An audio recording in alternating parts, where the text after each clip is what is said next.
En el año de 1541, la ciudad de Morelia fue fundada por órdenes del virrey Antonio de Mendoza, bajo el nombre de Ciudad de Mechoacán en la loma chata del Valle de Guayangareo, iniciándose así el repartimiento de solares, traza de calles y construcción de edificios, tanto civiles como religiosos. Entre estos primeros edificios que se construyeron durante esta etapa primitiva de la ciudad, destaca el conjunto religioso de San Francisco, cuya iglesia es considerada el edificio más antiguo de la ciudad. Inicialmente se construyó en adobe en el año de 1543. Para entonces el convento se levantó a las afueras de la ciudad, como se puede apreciar en este plano de 1579, que para una mejor interpretación nos basaremos en esta reconstrucción hecha por el arquitecto Enrique Cervantes sobre el aspecto de la traza urbana en aquel tiempo. En él podemos apreciar un núcleo urbano del que parte la traza de la ciudad, con una primitiva catedral al centro. El convento de San Agustín originalmente se ubicaba al norte de la catedral y no al sur donde se encuentra hoy en día. Por su parte, San Francisco se encuentra en la parte más oriental de la ciudad, fuera de este primer núcleo urbano. Más tarde, con el crecimiento de la ciudad, aumentó la mano de obra, lo que permitió que el edificio se pudiera reconstruir en cantera, un material más resistente y perdurable. Dicha reconstrucción inició en 1585 y finalizó en 1610. Pero entonces, ¿cómo era el conjunto conventual de San Francisco? Bueno, para ello nos situaremos en la Morelia virreinal de finales del siglo XVIII, periodo en el que se pudo apreciar en su totalidad el conjunto religioso.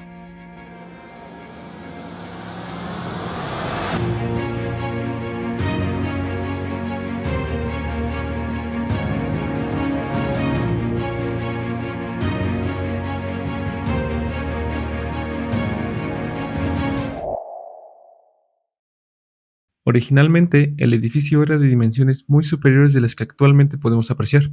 Se extendía desde la calle Bartolomé de las Casas en el norte hasta Mariano Elizaga en el sur, y de la calle Vasco de Quiroga en el poniente a Vicente Santa María en el oriente. Empecemos por el atrio. Este abarcaba la totalidad de la Plaza Valladolid, que en ese entonces, además de atrio, servía a su vez como cementerio del mismo convento. Dicho espacio estaba rodeado por una gran barda perimetral, la cual tenía empotradas 14 capillas votivas en todo su alrededor, una por cada estación del Vía Crucis, las cuales estuvieron comunicadas entre sí por un camino que circundaba el contorno del atrio, a través del cual se llevaban a cabo las procesiones religiosas. Y al centro de este atrio se levantaba sobre una peana de cantera una gran cruz labrada del mismo material, elemento típico en los atrios erigidos en el siglo XVI. Por ese tiempo también se podía apreciar el templo de la Tercera Orden. Este se levantaba al lado sur del atrio, aproximadamente a la altura de la actual calle Humboldt.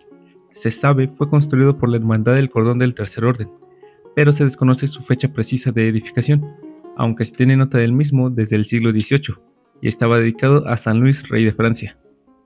Esta era una iglesia casi tan grande como la de San Francisco, y gracias a las fotografías tomadas durante la demolición de la misma, se sabe que esta era de una sola nave con bóveda de cañón sin cruceros.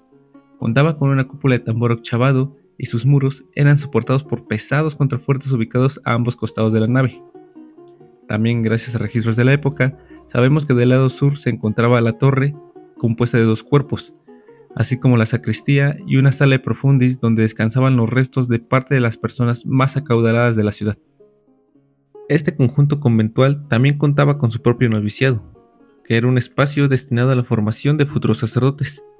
El noviciado se encontraba en un edificio independiente pero a su vez próximo al convento, y esto era así pues los novicios debían de vivir en un espacio aparte de los frailes, con el fin de que estos últimos mantuvieran su estilo de vida de claustro dentro del convento sin dejar de atender la formación de los novicios.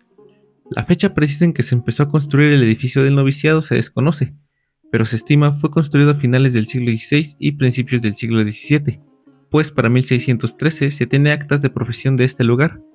Lo que sí se sabe es que se terminó de construir en 1656, aunque posterior a esta fecha se le siguieron haciendo modificaciones y reformas al edificio. Hoy en día solo quedan en pie una serie de arcos de medio punto, de lo que alguna vez fue la parte del convento adosada al noviciado. Quienes han estudiado este lugar, como el arquitecto Virgilio Marínez Mota, atribuyen el uso del espacio como capilla, donde posiblemente se veneraba a San Buenaventura, patrono del convento. Por su parte, la capilla porcíncula, dedicada a la Virgen del Rosario, se levantó en la parte norte del Templo de San Francisco, adosada al muro del edificio a un costado del campanario. No se sabe con precisión cuándo fue construida, pero es probable que ya estuviera ahí desde el siglo XVII. Su constructor, se cree, fue alguna de las hermandades o cofradías que se establecieron en el conjunto franciscano. Mientras que su enorme huerta, espacialmente, fue el área más grande del convento. Estaba destinada a la producción y abastecimiento de alimentos para consumo interno. En ella se podían encontrar áreas de cultivo, corraletas para ganado menor y aves de corral, así como árboles frutales. Era común que se construyeran obras hidráulicas dentro de estos espacios, ya sea en forma de pozos, estanques o pilas de agua para el mantenimiento y subsistencia de la misma huerta. En este caso, el convento contaba con su propia pila, la cual se estima se situaba aproximadamente en donde hoy se encuentra la calle Pablo Vimont.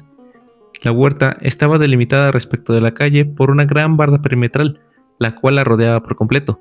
Hoy en día solo queda en pie una fracción con su contrafuerte de lo que alguna vez fueron los límites del conjunto conventual.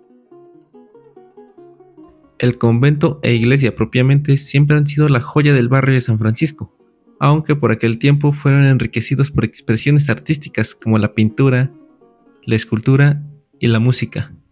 Por entonces, en todos los muros interiores del convento se podían apreciar los murales, realizados con fines pedagógicos y estéticos, retratando pasajes bíblicos y santos franciscanos como era la usanza en aquella época.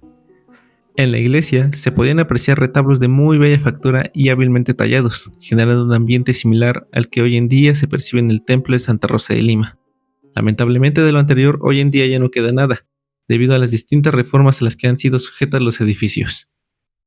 Así, la iglesia y parte del convento son los únicos edificios del conjunto religioso que se salvaron de la gran demolición y lotificación iniciadas en 1860 a causa de las leyes de reforma. Para 1870, el gran conjunto conventual que había visto nacer a la ciudad ya había sido arrasado. El Panteón Atrio, una vez barrido, dio paso a una amplia plaza que recibió el nombre de Plaza de la Constitución, que rápidamente fue ocupada por comerciantes, formando un primitivo mercado de palapas de tejamanil, que sería el precursor del mercado de San Francisco, construido en 1908.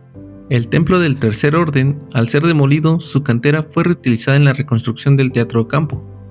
Por su parte, la huerta y noviciado fueron destruidos al ser fraccionados y abrir las nuevas calles de Antonio Alzate y Pablo Vimont. Inicialmente se proponía abrir la calle Alzate y dejar los nuevos lotes adosados al convento, como hoy se puede ver en San Agustín, salvando en esta propuesta al templo del Tercer Orden, pero finalmente se optó por demoler los edificios y áreas necesarias para abrir las nuevas calles. La Capilla del Rosario se mantuvo en pie hasta 1968, cuando fue demolida a causa de la liberación de las construcciones del lado norte del templo. Actualmente es posible apreciar sus vestigios en el lugar que alguna vez ocupó, mientras que la imagen que se veneraba dentro de esta capilla fue trasladada al Templo de las Monjas, en donde se encuentra hoy en día. El conjunto arquitectónico actualmente tiene distintos usos. En la iglesia se continúa oficiando el servicio religioso, mientras que el edificio del convento está dividido en dos. Una parte es la Casa de las Artesanías, que funciona desde 1972, mientras que la otra parte es la Casa de los Franciscanos y oficinas del templo. En cuanto a la plaza, esta es obra del arquitecto Manuel González Galván, inaugurada en 1968 tras la demolición del Mercado de San Francisco y su reubicación unas cuadras más al sur, siendo hoy el Mercado de Independencia.